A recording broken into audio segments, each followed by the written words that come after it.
Hey guys, T-Shiver here, got a video today. Right, so we have another duel video today, and my last one was Madolche's. And before I go into the video, I just want to say I hope everyone had a great New Year. Hope you got yourself busy for the New Year's Eve if you had a party or something.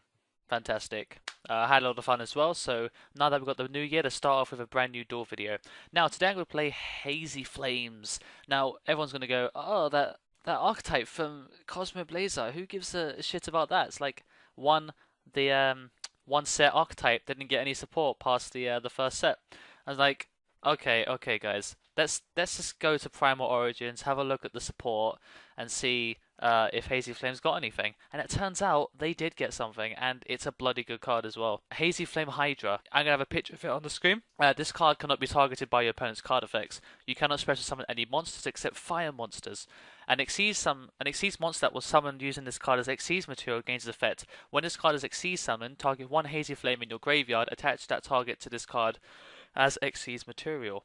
So what it essentially means is that you go Hazy Flame Periton, you summon it, activates effect, you get two of these Hazy Flame Hydras, and then you overlay into Solder, or you overlay into Basiltrice, and then it activates effect twice to target two different Hazy Flames in your graveyard and put them on your monster. So Basiltrice becomes a 4 material, which means that you get to prevent it from being targeted by card effects.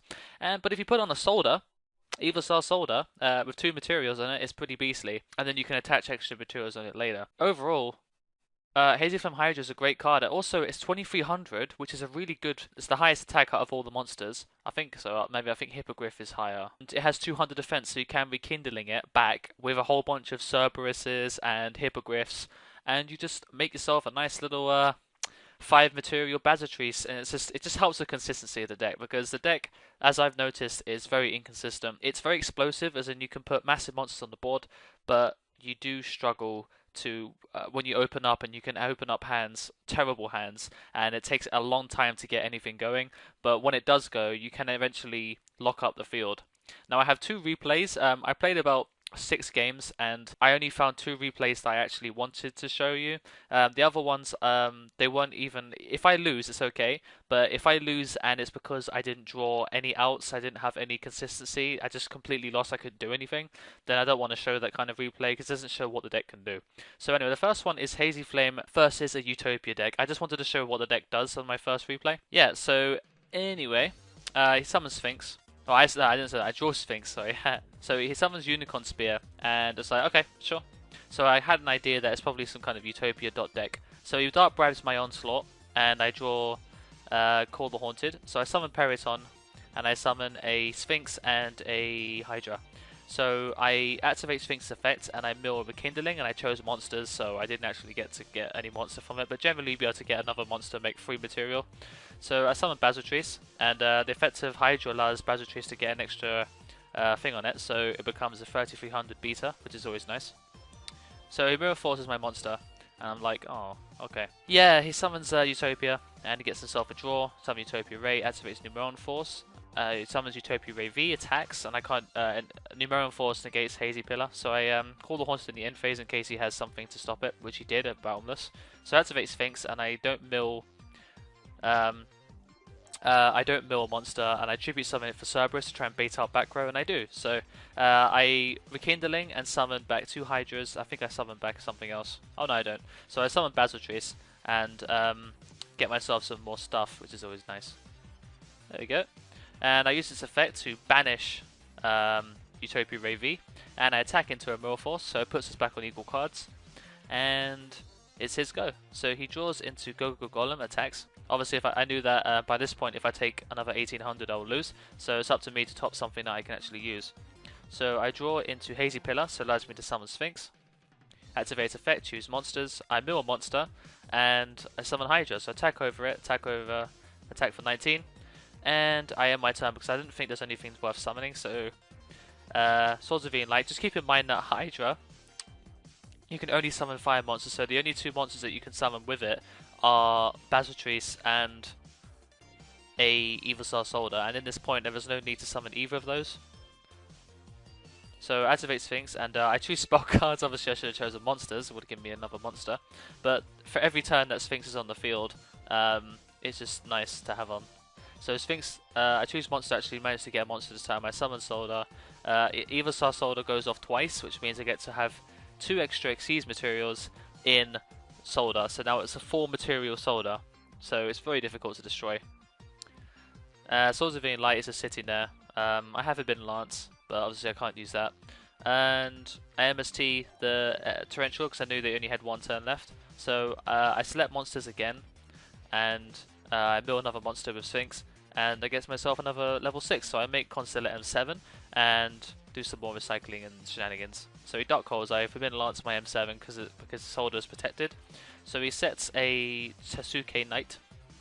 Hazy Pillar summons Sphinx. I choose monster cards. I mill Trap Stun, and I plow through for game. And that's pretty much it. I mean, like, the point is, right, is that he couldn't do anything realistically because Solder's just going to be there, be a pain. If he summons any Xyz monsters, I can stop it. So, you know, it's just a fantastic card. You know, Solder's great. It's just that the fact is it needs 2 level 6 dinosaurs. But the way that the deck works, you can fill it up with a whole bunch of monsters. So you just make a 4 material Solder, and you can literally win the game from there. So let's move on to the other replay that we have. Okay, so the next one is Hazy Flame versus Monarchs, and it was a kind of Monarch deck. I don't really know about it, but he had Charging Emperor, or March of the Monarchs, and he had Treeborn Frog, so I knew the deck wasn't that great. But he sets his Fishborg, and I go Griffin, summon Periton, Periton activate, summon 2 Hydras, overlay into Solder, get myself 4 material Solder. So that's always lovely. No, I think I selected the same monster twice by complete accident. If you play DevPro, make sure not to do that. That's stupid. But in this particular instance, it doesn't matter. So Treeborn Fog comes down. I'm worried that my Veiler will come in handy because I thought you might summon Caius and get rid of it. But turns out he just uses Monarchs and summons a Mobius, and he realizes that he can't get over it. He didn't look at the attack for some reason. So that's kind of stupid. So I summon Sphinx and I activate send monster, but I actually send Onslaught to the grave. So main phase 2 activate Rekindling and get back Hydra and Cerberus, and then make Basiltrice. And Basiltrice's effect goes off twice because of Hydra, allowing me to get myself 2 extra monsters from my graveyard. So now I have, for a very brief period, I have a 6 material Basiltrice, which means that it cannot be destroyed by card effects, it can't be targeted, it gains 200 attack and defense for each material on it, so it's a 3700 monster that cannot be destroyed unless you attack over it with something. And so I banish I detach a material to banish Treeborn Frog, so I thought it would come back if I get rid of this, March of the Monarchs. So I wasn't really sure what to kill. So he can't target it with a Soul Exchange, so that's good. So I summon Fire Dog and I attack. Get myself a Flamvell Magician, and this is where I do something really cool. So I make Scrapjagon, and Basiltrice cannot be destroyed by card effects, but you can target it. So, you know, it's like you can target it with your own card effects, but it won't be destroyed. So Scrapjagon and Basiltrice work together very well. So I got rid of March of the Monarchs because I couldn't target any Monarchs that he summons. I summon another Sphinx. Obviously, I use the effect of Scrapjagon again. Summon Sphinx. Sphinx effects goes off. I don't mill a monster.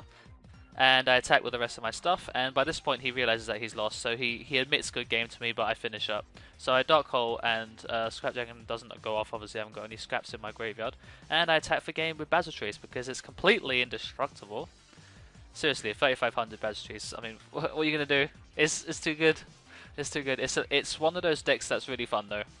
It needs a good build. If you just toss a whole bunch of crap in it, you will get the most inconsistent hands. But if you build it right, because my build right now, I got it off Pojo, very inconsistent. I don't like how it's playing. But there has got to be a ratio out there which will make the deck consistent and powerful, and that's what you want. It keeps a decent hand advantage, but generally you blurt out on the field with Rekindling or something, and then you just put everything together to make a massive monster. So do keep in mind that Hydra cannot be used to summon other Xyz monsters unless you choose Solder or Basiltrice. So it's very good, it's just you are limited to what you can do, but if you summon a 5 material Basiltrice, you pretty much have game every time. So yeah, hope you guys enjoyed watching it. I probably put a deck list down below, or I tell you what, I will link down below the Hazy Flame Hydra on the Wikia, so you can take a look at its effect. Comment down below how you feel about the card, how you feel about the new support in Primal Origins, what cards you like, and so on like that. And I'll see you guys in a few days. So until next time, the TCG Lover is out.